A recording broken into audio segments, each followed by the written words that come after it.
ইসরায়েলে তৈরি অ্যারো-3 ক্ষেপণাস্ত্র প্রতিরক্ষা ব্যবস্থা এখন ইউরোপকে রক্ষা করবে।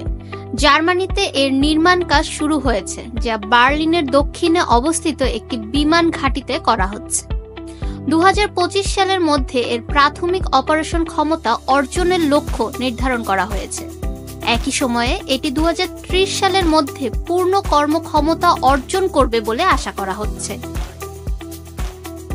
ইসরায়েলে বিকশিত এই প্রতিরক্ষা ব্যবস্থাগুলির জন্য 3টি ঘাঁটি চিহ্নিত করা হয়েছে, যার মধ্যে প্রথমটি হলস্টর্ফ এয়ারবেসে অবস্থিত হবে। এটি জার্মান রাজধানী থেকে প্রায় 75 কিলোমিটার দক্ষিণে ব্যান্ডেনবার্গ রাজ্যের সীমান্তে অবস্থিত। দেশটির বায়ু প্রতিরক্ষা ব্যবস্থার শূন্যতা পূরণ করতে জার্মানি ইসরায়েলের কাছ থেকে অ্যারো-3 সিস্টেম কিনেছে।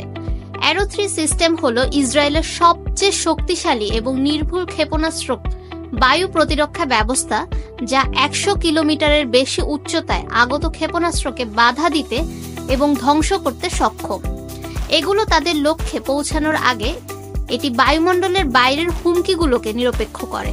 এটি ব্যালিস্টিক ক্ষেপণাস্ত্র ধ্বংস করতে সক্ষম। জার্মানির এমন সামর্থ্য আগে ছিল না। দেশটির বিদ্যমান বায়ু প্রতিরক্ষা ব্যবস্থাগুলি শীতল যুদ্ধের অবসানের পর আংশিকভাবে ধ্বংস হয়ে গিয়েছিল এবং এখন পুনর্নির্মাণ করা হচ্ছে। ইউক্রেনে রাশিয়ার আগ্রাসনের পর জার্মানি ইউরোপিয়ান স্কাই শিল্ড ইনিশিয়েটিভকে সমর্থন করেছে। হলসডর্ফের নির্মাণ কাজ 2028 সালের মধ্যে শেষ হবে বলে আশা করা হচ্ছে। ফাহমিদা বিনতে আনোয়ার, নিরপেক্ষ নিউজ ডেস্ক, ঢাকা।